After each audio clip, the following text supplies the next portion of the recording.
Hey, today we're doing a service on a Nissan Patrol 2000 model, 2000, and it's got the 4.5 litre petrol engine. It's got the RE4R03A transmission in it. We're just going to start off with sucking the oil out, make it a little bit less messy. Now if you don't have a vacuum pump, you can drain the oil out of the drain plug there, but probably a lot less messy if you've got a vacuum pump, and you'll notice you'll always have about that much oil left in there because there's a little step in there. It looks like he's got a transfer case leak somewhere. Either leaking on that plug there, I can't see that the seal's leaking, and on the rear seal there, there's a bit of oil there too. So a good idea to just check the transfer case fluid level and the rear diff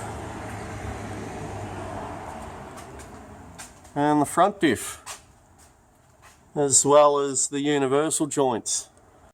Now I'm just going to give it a quick blowout, and you can see some of the bolts a little bit hard to get to, but you can get to them,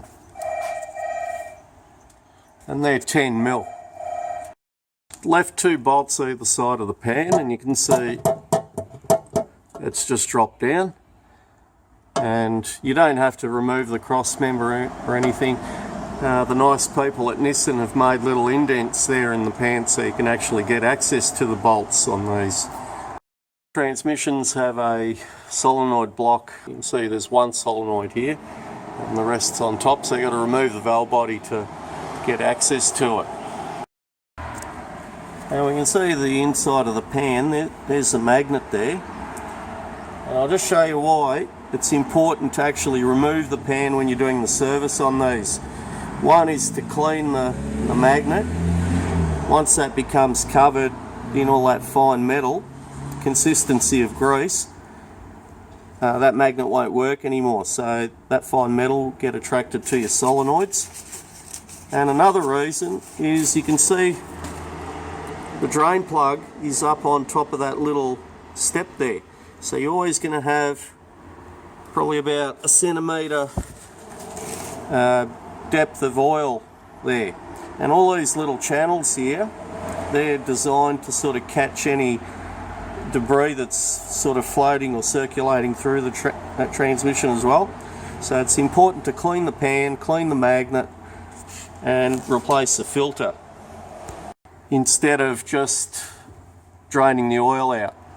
These filter screens, they are like a stainless steel mesh filter screen, and the constant sucking action of the pump will sometimes make a tear in it, and as you know, a tear in a filter is not a good idea. You know, it'll circulate any rubbish that's circulating through there completely through the transmission. So to take the filter off, you just pop these bolts out. Just bear in mind when you're taking it out, there will be an airlock there, and you'll get a sudden rush of transmission fluid. If the transmission's still hot, it can be dangerous, so it's always a good idea to let it cool down a little bit.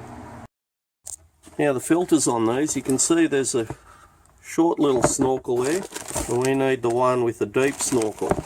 So make sure you don't muck that up. Also a good idea to just double and triple check that O-ring's still there. Pan nice and clean, and the magnet, and as usual I'm not going to put that straight over that little dimple, I'm going to actually put it on it, and that way that magnet can work top and bottom. And because we're putting a cork rubber gasket on, just make sure you leave it all loose until you get all the bolts in, otherwise you'll misalign that gasket.